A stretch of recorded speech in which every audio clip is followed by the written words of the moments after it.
자, 그럼 우리가 오늘 하나님 말씀 나누도록 하겠습니다. 이제 우리 방학 기간 동안은 우리 성경 통독 관련된 책별 설교.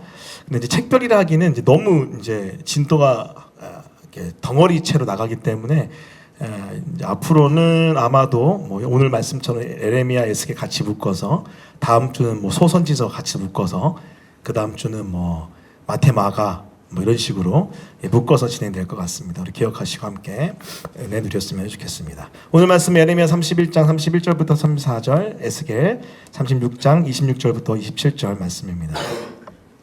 에레미야 31장 31절부터 34절, 에스겔 36장 26절부터 27절 말씀, 제가 한 절 여러분이 한 절, 마지막 절 함께 읽을 텐데요. 우리 같이 앞에 PPT에 있는 말씀 보시면서 같이 함께 말씀 읽겠습니다. 제가 먼저 읽습니다. 여호와의 말씀이니라. 보나 날이 이르르니 내가 이스라엘 집과 유다 집에 새 언약을 맺으리라. 이 언약은 내가 그들의 조상의 손을 잡고 애굽 땅에서 인도하여 내던 날에 맺은 것과 같이 아니할 것은, 내가 그들의 남편이 되었어도 그들이 내 언약을 깨뜨렸습니다. 여호와의 말씀이니라. 그러나 그날 후에 내가 이스라엘 집과 맺을 언약은 이러하니, 곧 내가 나의 법을 그들의 속에 두며 그들의 마음에 기록하여 나는 그들의 하나님이 되고 그들은 내 백성이 될 것이다. 여호와의 말씀이니라. 그들이 다시는 각기 이웃과 형제를 가르쳐 이르기를 너는 여호와를 알라 하지 아니하리니, 이는 작은 자로부터 큰 자까지 다 나를 알기 때문이라. 내가 그들의 악행을 사하고 다시는 그 죄를 기억하지 아니하리라. 여호와의 말씀이니라. 에스겔 말씀 읽겠습니다. 우리 같이 말씀 읽을까? 에스겔 말씀을. 자, 시작. 또 새 영을 너희 속에 두고 새 마음을 너희에게 주되 너희 육신에서 굳은 마음을 제거하고 부드러운 마음을 줄 것이며, 또 내 영을 너희 속에 두어 너희로 내 율례를 행하게 하리니 너희가 내 규례를 지켜 행할지라. 아멘. 네, 오늘 말씀은 에레미야 31장 31절부터 34절, 그리고 에스겔 36장 26절부터 27절까지 말씀을 본문으로 새 언약의 완성자 예수 그리스도, 새 언약의 완성자 예수 그리스도라는 제목의 하나님 말씀을 증거하겠습니다. 여러분, 지금 우리는 성경을 쭉 같이 함께 통독하고 있는데요. 지금 성경을 통독할 때 특별히 우리는 예수 그리스도 중심으로 성경을 읽고 있습니다. 우리 지난 학기 우리 살펴봤는데, 우리 예수 그리스도 중심으로 성경 읽을 때 구약과 신약에서 어떻게 이 모든 본문 가운데 말씀하고 계시는 예수 그리스도를 발견할 수 있을까요? 제가 몇 가지 방법을 가르쳐 드렸는데, 특별히 구약 같은 경우는 여러분, 첫 번째는 예수 그리스도를 예언하고 있는 본문들이 있습니다. 예수 그리스도를 예언하고 있는 본문들, 그것들을 우리가 잘 찾아서 발견할 수 있어요. 자, 두 번째는요, 예수 그리스도의 그 족보를 이어가게끔 하는 하나님의 섭리, 하나님의 역사들이 있습니다. 예를 들어서 요셉 때문에 이스라엘 가문이 죽음을 면했죠. 여러분, 근데 단순히 여러분 요셉 때문에 이스라엘 가문이 죽음을 면한 것뿐만 아니라 그 이후에 등장할 예수 그리스도가 여러분 나타나고 태어나게끔 하기 위한 하나님의 섭리였던 거죠. 이처럼 여러분, 예수 그리스도를 향한 예언뿐만 아니라, 직접적인 예언뿐만 아니라 예수 그리스도의 계보를 위한 하나님의 보호하심, 섭리하심, 지켜주심이 또 여러분 이 예수 그리스도를 발견할 수 있는 하나의 아주 중요한 흐름입니다. 세 번째는요, 예수 그리스도의 이 예언과 그리고 섭리를 넘어서 예수님이 직접 현현한 장면들이 있어요. 나타나신 장면들. 뭐 예를 들어 보면은 여호와의 군대 장관으로서 나타나신 여호수아 앞에 나타나신 그 예수님의 모습. 여러분, 사실 그것은 많은 학자들이 여러분 이렇게 이야기합니다. 단순히 여호와의 군대 장관뿐만 아니라 여러분, 내 발에서 신을 벗으라 했던 것은 여호와의 군대 장관 자체가 이미 신적 존재라는 거예요. 그걸 통해서 우리는 누구로 충분히 유추하고 생각해 볼 수 있냐면요, 예수 그리스도가 여호와의 군대 장관의 모습으로 이 땅에 나타났다. 여러분, 그런 말씀이요 굉장히 많습니다. 저는 좀 적극적으로 기도원 앞에 나타난 여호와의 사자도 예수 그리스도로 하고 저는 그렇게 해석을 합니다. 자, 그렇게 예언의 말씀, 구약의 말씀 중에서, 그리고 섭리 가운데 그 예수 그리스도의 족보를 보호하시는, 또 이스라엘을 보호하시는 말씀들, 그리고 아까 말씀드렸던 예수님의 현현, 사실 예수님의 현현은요 적극적으로 해석을 하면 굉장히 많이 등장합니다. 이걸 통해서 우리는 구약에서 예수 그리스도를 발견할 수 있죠. 자, 근데 여러분, 그것뿐만이 아닙니다. 그것뿐만 아니라 여러분, 이 구약에서 우리는 예수님을요 구속사 가운데 연결지어서 발견할 수도 있다는 거예요. 자, 오늘은 그거에 관련된 설교를 좀 해볼게요. 무슨 말이냐면 여러분 구약과 신약, 신약과 구약.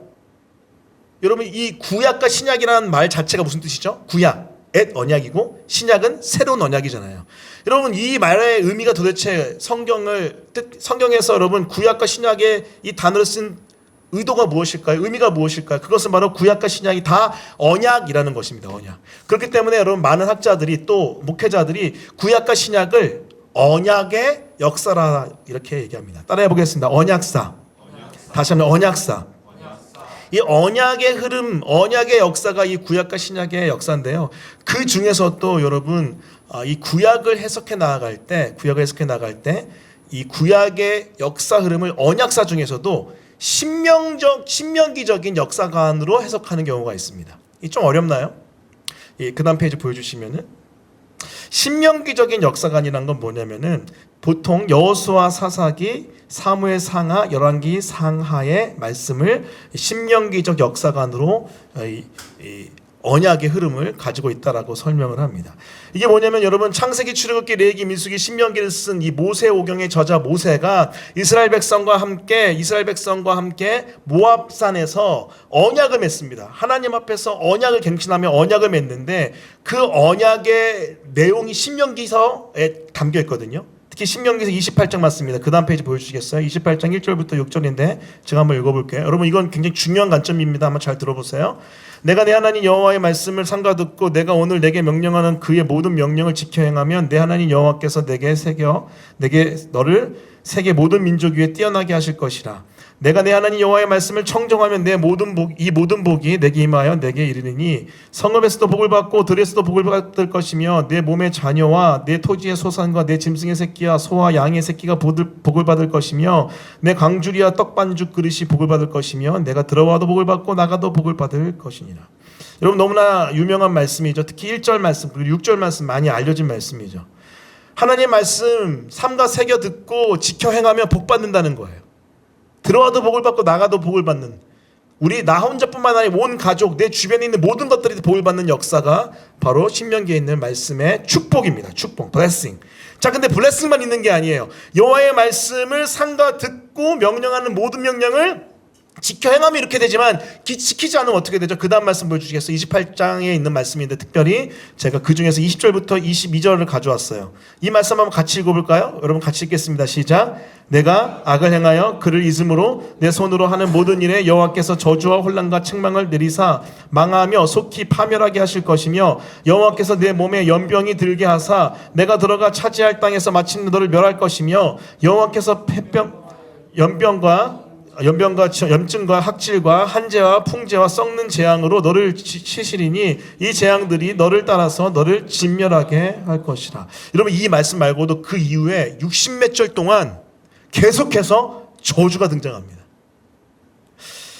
여러분 28장 1절부터 쭉 내용 20절 전의 내용 보시면요 축복이에요.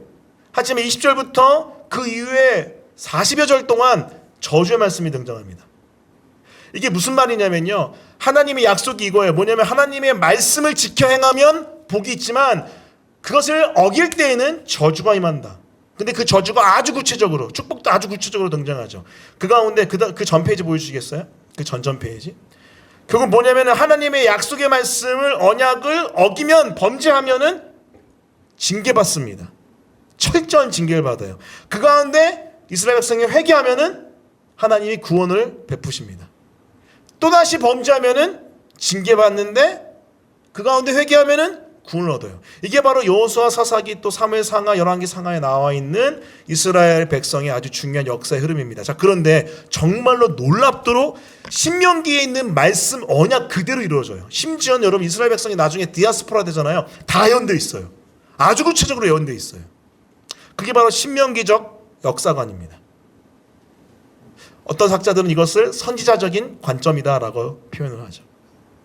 자, 근데 성경을 읽을 때 또 언약을 읽을 때 이렇게 신명기적인 역사관, 다시 말하면 범죄할 때 약속을 말씀 지킬 땐 축복하지만 범죄할 때 징계하고 또 회개할 때는 돌이켜 하나님 앞에 나갈 때는 구원을 베푸는 이 패턴이 등장하기도 하지만 또 다른 하나의 관점도 있습니다. 그것은 뭐냐면요 역대기적 관점이에요. 그 다음 말씀 보여주시겠어요? 역대기적 사관. 이건 뭐냐면은 아까 우리 신명기적 관점을 사관을 선지자적 관점이라면은 이것은 제사장적 관점이에요. 조금 더 이스라엘 백성을 품어주는 관점입니다. 역대상하, 에스라, 느헤미야의 관점인데 포인트는 뭐 아담으로 시작해서 이스라엘 정체성을 나타내며 성전과 제사를 이야기한다고 하는데 핵심은 뭐냐면은 그래도 결국은 하나님이 이스라엘 특히 남유다의 성전을 끝까지 보호하시고 지키시고 살리실 것이다라는 관점이에요.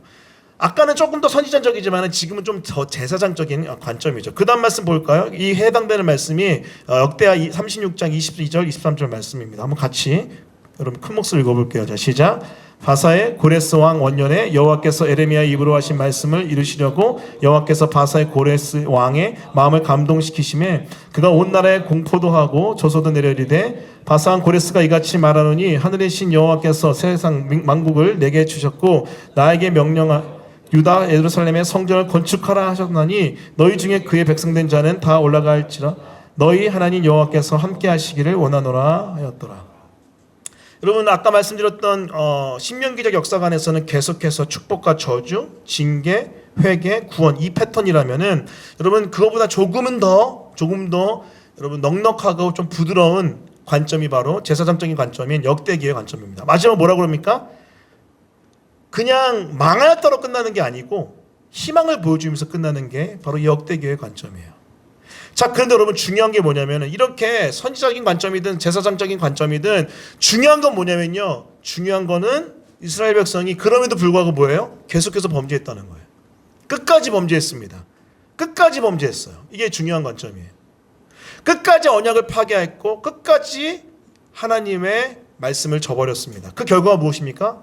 여러분이 지금 읽고 있는 에레미야와 에스겔이에요. 에레미야, 에스겔은 여러분 둘 다 제사장 출신들입니다. 제사장 가문이에요. 하지만 그들은 제사장 가문으로서 여러분 제사장 출신으로서 여러분 역대기적 관점으로 말씀을 전할 수 없었어요. 왜요? 그들에게 부어진 사명은 선지자의 사명이었습니다. 그래서 그들은 강력하게 회개를 촉구할 수밖에 없었습니다. 그래서 여러분 계속해서 에레미야 말씀을 통해서 앞으로 읽을 여러분 에스겔 말씀을 통해서 계속해서 에레미야와 에스겔이 이스라엘 백성 남유다를 향해서 선포한 게 무엇입니까? 회개하라 합니다. 회개하라. 근데 여러분 정말 회개합니까? 회개하지 않죠. 그래서 정말 망합니다. 어느 말씀처럼요? 신명기의 말씀처럼 망해요. 망해서 흩어집니다. 여러분 우리는요 우리의 관점은 이미 이 모든 역사를 아는 후대의 관점이기 때문에 나중에 회복되겠지라는 것을 알고 있지만 그때 당시 이스라엘 백성 남유다의 사람들은 어땠을까요? 망했구나 끝났구나라고 여겼을 거예요. 여러분 이유가 무엇일까요? 하나님 탓이 아닙니다. 바로 그들의 죄 때문에 그래요. 여호와 우리 사이에 여러분 담을 내고 거리를 멀어뜨리게 하고 찢어놓는 이유는 결정적은요 이유는요 우리의 죄 때문에 그렇습니다. 그 이스라엘의 아주 중요한 관점 아닌가요? 아무튼 우리의 죄 때문에 에레미야서 또 여러분 예스겔서에서는 계속해서 회개할 것 촉구하지만 우리는 회개하지 않고 이스라엘 백성 남유다 회개하지 않고 하나님 앞에서 형벌받게 되죠. 하지만 잘 아시듯이 에레미야가 여러분 예언하죠. 70년이 차면은 다시 돌이킨다. 이게 바로 여러분 사실은 어떻게 보면은 에레미야의 선지적인 메시지지만 결국은 제사장적인 그런 관점에서 다시 희망을 주는 그 에레미야의 모습, 또 에스겔의 모습입니다. 결국 그 말씀처럼 여러분 70년이 차면 어떻게 됩니까? 이스라엘 백성 회복이 됩니다. 근데 여러분에게 물어볼게요. 이스라엘 백성이 회복이 될 때 그 에레미야의 말씀처럼 또 에스겔의 말씀처럼 그들이 완전히 회복되어 성전이 온전해졌고 그들의 제사가 완전해졌고 그들의 삶이 하나님의 백성이 됐습니까? 안 됐어요. 이게 문제입니다. 이게 문제예요. 이게 여러분 유대인들에게 있어서 풀 수 없는 문제예요. 그들은 하나님의 그 구원을 갈망하면서 하나님의 은혜 가운데 70년이 참에 고레스 왕의 선포 가운데 돌아오죠. 그래서 성전이 여러분 다시 건립되고 여러분 이스라엘이 다시 회복되는 듯해 보였습니다. 그런데 여러분 그거 아십니까? 이스라엘은요 다시 하나님을 저버립니다. 하나님 멀리 떠나버려요. 그 결과 무엇입니까? 메시아인 예수 그리스도를 알아보지 못하고 오히려 그를 죽이는 비참한 가운데 나가게 되는 거죠. 하지만 여러분 이 에레미야 말씀, 에스겔의 말씀은요 이 하나님의 구원의 언약을 절대로 이렇게 끝내지 않습니다. 이렇게 이스라엘이 결국은 패망하고 다시 돌아왔지만 다시 무너져 내리는 AD 70년에 디도장군, 로마의 디도장군에 의해서 완전히 끝나버리잖아요. 2000년 동안 사라져버리잖아요, 이스라엘 백성이. 그렇게 언약이 끝나게 두지 않습니다. 그러면서 여러분 새 언약을 약속해요. 여러분 단순히 성경 읽을 때 에레미야를 통해서 에스겔을 통해서 이스라엘의 관점에서만 남유다의 관점에서 성경을 읽으면 안 돼요. 여기서 예수님을 발견할 수 있어야 돼요. 예수 그리스도의 새 언약을 발견할 수 있어야 돼요. 그 말씀이 무엇입니까? 오늘 우리가 읽은 말씀 에레미야 31장 31절부터 34절 그리고 에스겔 우리 31장 36장에서 26절 27절 말씀입니다. 한번 보세요. 자, 에레미야의 예언입니다. 회복하지만 이스라엘 백성을 통해서 여러분 이 언약이 완성이 안 된다고요. 그럼 무엇을 통해서 완성될까요? 이 구원의 역사, 구속사가 완성될까요? 바로 새 언약입니다. 31절 제가 읽겠습니다. 여호와의 말씀이니라 보라 날이 이르르니. 자, 이 날을 여러분 꼭 기억하세요. 특히 예언서를 읽을 때 여호와의 날 할 때 동그라미 머릿속에 치십시오. 이 날은요 예수 그리스도의 처음 오심과 다시 오심 그 전체 종말의 날입니다. 종말의 날. 여호와의 말씀이니라 보라 날이 이르르니 내가 이스라엘 집과 유다 집에 새 언약을 맺으리라. 과거 언약이 아닙니다. 그러면서 32절 이렇게 이야기해요. 이 언약은 내가 그들의 조상들의 손을 잡고 애굽 땅에서 인도해 내던 날에 맺은 것과 같이 아니할 것은 내가 그들의 남편이 되었어도 그들이 내 언약을 깨트렸음이라. 여호와의 말씀이니라. 32절 무슨 말씀입니까? 시내산에 맺었던 모압산에서 맺었던 그 신명기적 사관으로 맺었던 그 약속이 아니라는 거예요. 이제 그걸 뛰어넘었다는 거예요. 그것을 계승하여 발전하여 뛰어넘었다는 것입니다. 자, 그렇다면 구체적으로 그 언약의 핵심 내용은 무엇일까요? 33절, 34절인데요. 33절부터 한번 같이 읽어보겠습니다. 너무 중요한 요절입니다. 같이 읽습니다. 자, 시작. 그러나 그날 후에 내가 이스라엘 집과 맺을 언약은 이러하니 곧 내가 나의 법을 그들의 속에 두며 그들의 마음에 기록하여 나는 그들의 하나님이 되고 그들은 내 백성이 될 것이라. 여호와의 말씀이니라. 와우. 여기에 아주 중요한 언약의 내용이 등장합니다. 언약의 결론은 뭐냐면요. 나는 그들의 하나님이 되고 그들은 내 백성이 된대요. 이게 바로 하나님이 그토록 원하시는 이스라엘 백성에게 그토록 원하시는 내용입니다. 너희 내 백성 되라. 내 나라의 백성 되라라는 것이 이 말씀이에요. 자, 그러려면 어떻게 돼야 돼요?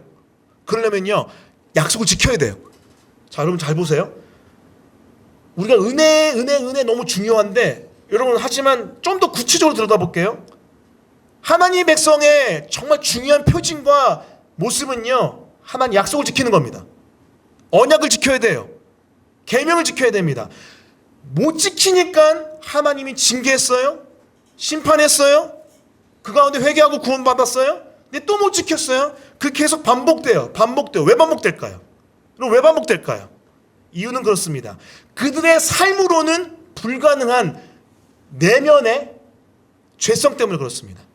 그들이 아무리 노력하려고 해도 아무리 행동을 하려고 해도 이 내적으로 완전히 죄덩어리가 가득 차 있기 때문에 그 내면으로는 불가능해요. 자, 그래서 하나님이 사용하신 방법이 뭐예요? 그 다음 언약이 무엇입니까? 그것은 바로 그들의 마음을 바꾸겠다는 거예요. 여러분 이게 굉장히 중요합니다. 그전에는 이렇게 살라였어요. 이렇게 살라 행동하라였어요. 너네가 이렇게 애써야 된다였어요. 자, 그런데 안 되는 것을 확인하시고 우리 주님이 어떻게 하십니까? 33절 내가 내 법을 그들 속에 두겠대요. 일방적인 거예요. 그들의 마음에 기록해버리겠대요. 자, 그래서 34절 보세요. 일방적으로 내 속을 변화시키시고 내 내면을 변화시키셔서 내 하나님의 율법을 법을 우리 속에 두시고 우리의 마음에 기록하신 그 주님 때문에 34절 어떤 일이 일어납니까? 그들이 다시는 각기 이웃과 형제들을 가르쳐 이르기를 너희는 여호와를 알라 하지 아니하리니. 왜 그렇습니까? 이미 알기 때문에 그래요. 다 하나님을 알기 때문에 그렇습니다. 자, 여러분 이게 무슨 말씀일까요? 자, 이 말씀을 조금 더 자세히 설명하면요. 에스겔 말씀을 볼 수 있어요. 에스겔 말씀 볼까요? 자, 26절 말씀을 같이 읽어보겠습니다. 26절 같이 읽습니다. 자, 시작. 또 새 영을 너희 속에 두고 새 마음을 너희에게 주되 너희 육신에서 굳은 마음을 제거하고 부드러운 마음을 줄 것이며. 자, 27절까지 또 내 영을 너희 속에 두어 너희로 내 윤례를 행하게 하리니 너희가 내 규례를 지켜 행할지라. 여러분 26절 뭐라고 되어 있습니까? 내 속에 내 법을 둔다 그랬는데 26절은 새 영을 준대요. 새 마음을 준대요. 그래서 27절 윤례를 행하게 한대요. 자, 그렇다면 여러분 하나님께서 그렇게 지켜라고 함에도 불구하고 죄성 때문에 지키지 못했던 이스라엘 백성들 또 왜 그 외에 수많은 백성들을 향해서 어떤 새 언약을 맺은 걸까요? 하나님의 영을 일방적으로 그 속에 압도하여 넣어버린 겁니다. 다시는 떠나지 못하게 만드는 거예요. 그게 하나님의 방법이었습니다. 그래서 핑계댈 수 없어요. 왜요? 내 안에 그 영이 있기 때문에 지킬 수 있는 거예요. 할렐루야. 이게 바로 새 언약입니다. 근데 도대체 어떻게 굳은 마음을 제거하고 부드러운 마음을 줄 것인가? 어떻게 옛 마음을 폐하시고 새 마음을 줄 것인가? 그 방법이 무엇입니까? 바로 새 언약의 완성자 되신 예수 그리스도의 죽으심과 부활 때문에 그래요. 여러분 오늘 제가 가져오진 않았지만 마태복음 26장 28절, 마가복음 14장 24절, 히브리서 12장 24절에 보시면은 언약의 피, 내가 흘리는 바 언약의 피라는 단어가 등장합니다. 따라해 보겠습니다. 언약의 피. 여러분 새 영이 우리 속에 들어와서 우리를 압도하여 온전히 다스리시고 영원히 떠나지 않게 하기 위해서는요, 우리의 죄값을 다 씻어내리는 피가 필요해요. 그게 구약의 제사의 관점이에요. 근데 그걸 누가 행하셨어요? 영원히 단번에 십자가에서 예수님이 피 흘려주심으로, 대가 지불해 주심으로 우리 안에 확 들어와 버린 거죠. 그 여러분 사인 증표가 무엇입니까? 성소의 휘장이 어떻게 됐어요? 위로부터 찢어져 버렸잖아요. 하나님의 관점에서는 예수님의 대가 지불 때문에 하나님의 임재와 인간의 죄를 두텁게 막고 있는 휘장을 위로부터 찢어버린 겁니다. 우리가 찢은 게 아니라 하나님이 찢으신 거예요. 위로부터 갈라버린 겁니다. 그리고 우리 안에 들어와 버린 거예요. 하나님의 영이. 그게 바로 예수님으로 성취된 이 새 언약의 영입니다. 사랑하는 성도 여러분, 여기서 우리가 기억해야 될 한 가지가 있습니다. 여러분 우리는요, 새 언약의 완성자 되신 예수님의 영이 우리 속에 있는 자, 마음속에 있는 자인 줄 믿습니다. 할렐루야. 그냥 단순하게 나 죄지었는데 예수님이 십자가에 죽어져서 나 용서받고 구원받는다, 그런 정도 차원이 아니에요. 여러분 창세기부터 시작되는 그 유구한 언약의 역사 가운데 하나님이 드디어 마지막에 더 이상 참지 못하시고 더 이상 이렇게 두지 않으시고 새 언약의 약속을 우리에게 주시면서 예수 그리스도를 바라보게 하셨고, 그리고 예수님이 오셔서 그 새 언약의 완성자 되셔서 우리의 죄값을 다 치르시고 우리 안에 일방적으로 들어오시면서 우리에게 영원한 구원을 주신 거죠. 할렐루야. 이게 바로 우리가 기억해야 될 새 언약의 완성자 예수 그리스도의 모습입니다. 따라해 보겠습니다. 새 언약의 완성자 예수 그리스도.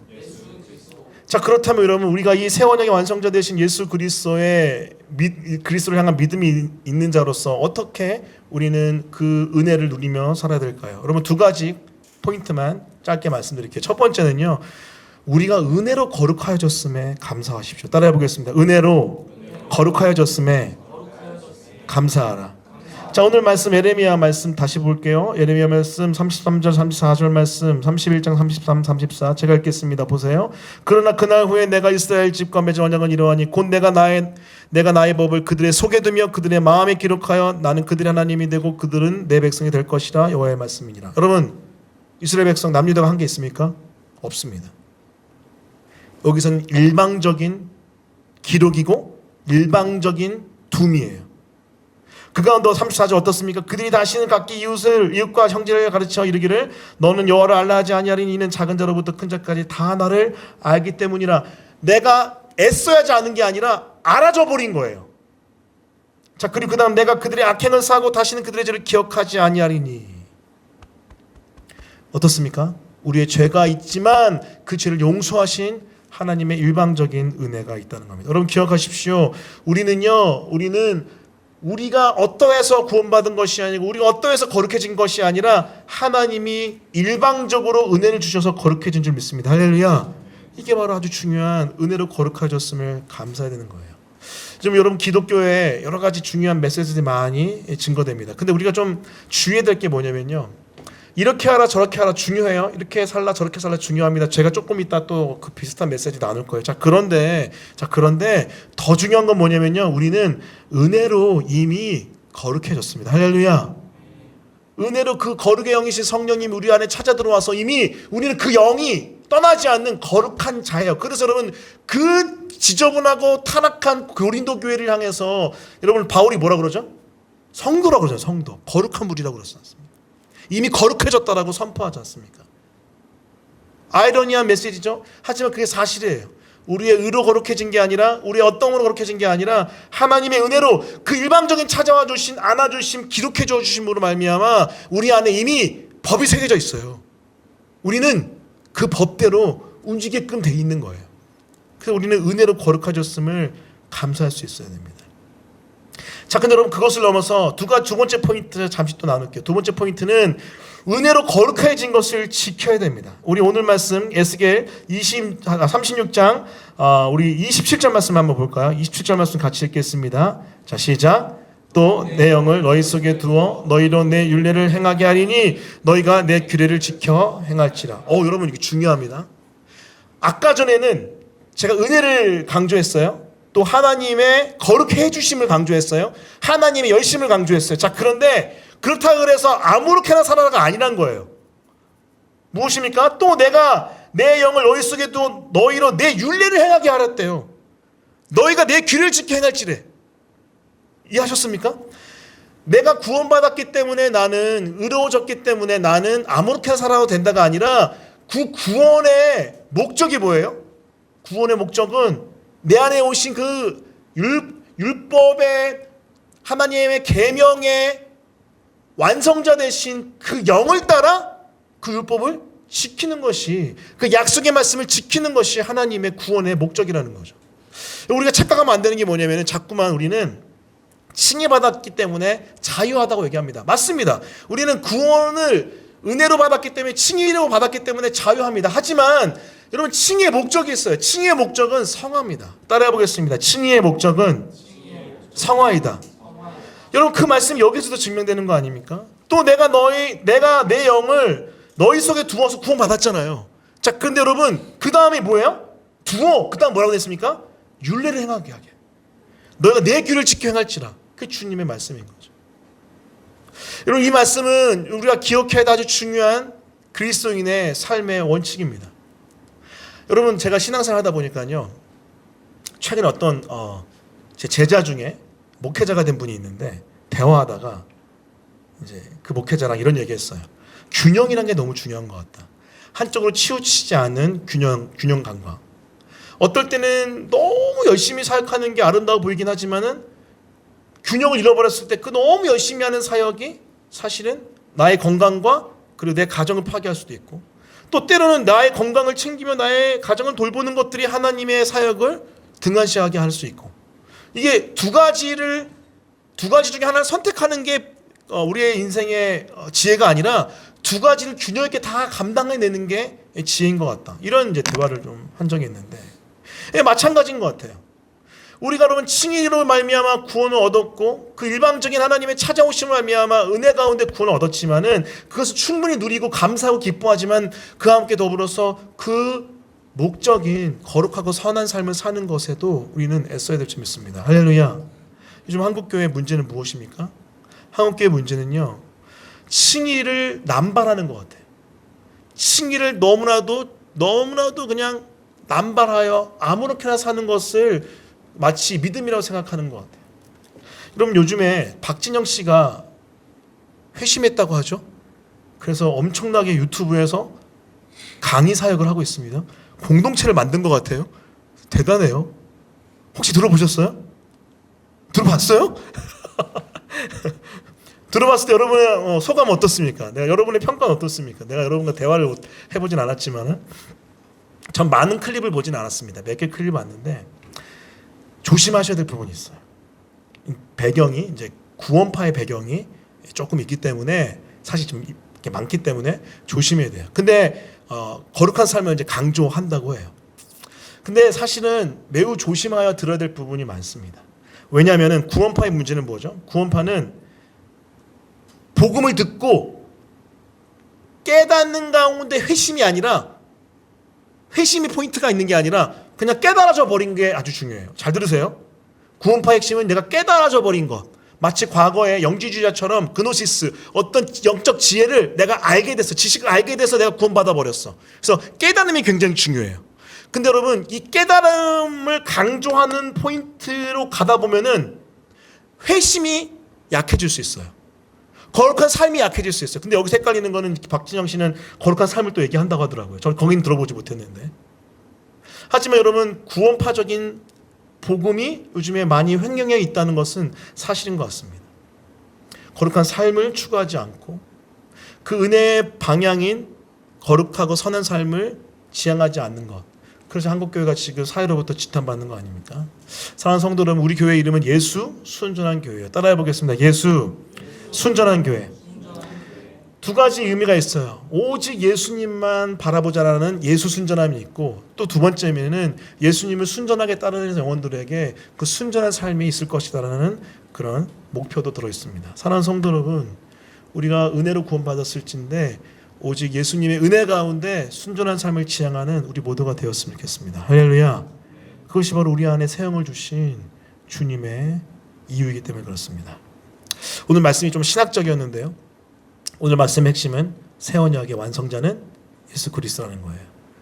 우리 안에 일방적으로 찾아오셔서 우리 속에 그 율법을 기록하시고 우리 속에 새 영을 두셔서 우리가 구원받게 하시고 은혜로 구원받게 하시고, 그리고 그 은혜 따라서 율법을 지키며 살 수 있는, 하나님의 언약을 지키며 살 수 있는 힘을 주신 그 예수 그리스도, 그 주님을 따라갈 때에, 그 주님의 성령을 구할 때에 우리는 우리에게 주어진 거룩의 삶을 온전히 살아갈 수 있는 점이 있습니다.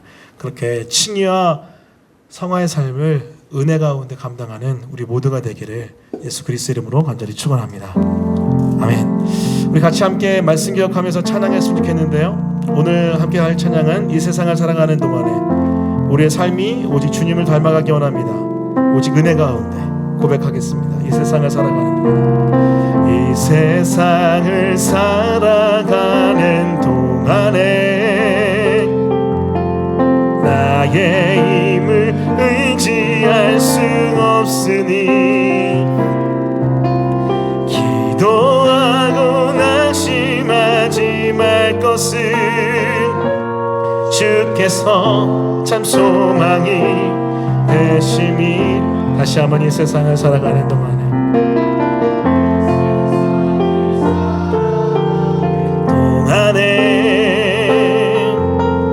나의 힘을 의지할 수 없으니 기도하고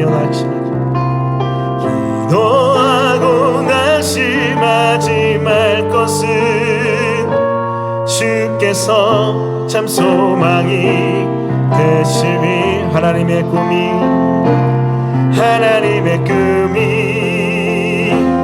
나의 비전이 되고, 예수님의 성품이 나의 인격이 되고, 성령님의 권능이 나의 능력이 되길 원하고 바라고 기도합니다. 주의 길을 걸어가는 동안에, 주의 길을 걸어가는 동안에 세상의 것 의지할 수 없으니 감사하고 낙심하지 말 것을 주께서 참 기쁨이 되심. 하나님의 꿈이, 아멘.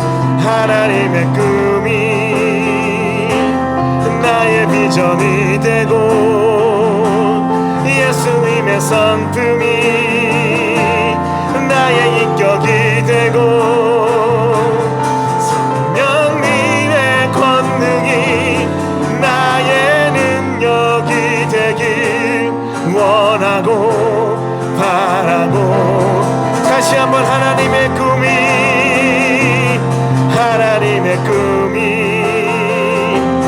나의 비전이 되고, 예수님의 성품이 나의 인격이 되고, 성령님의 권능이 나의 능력이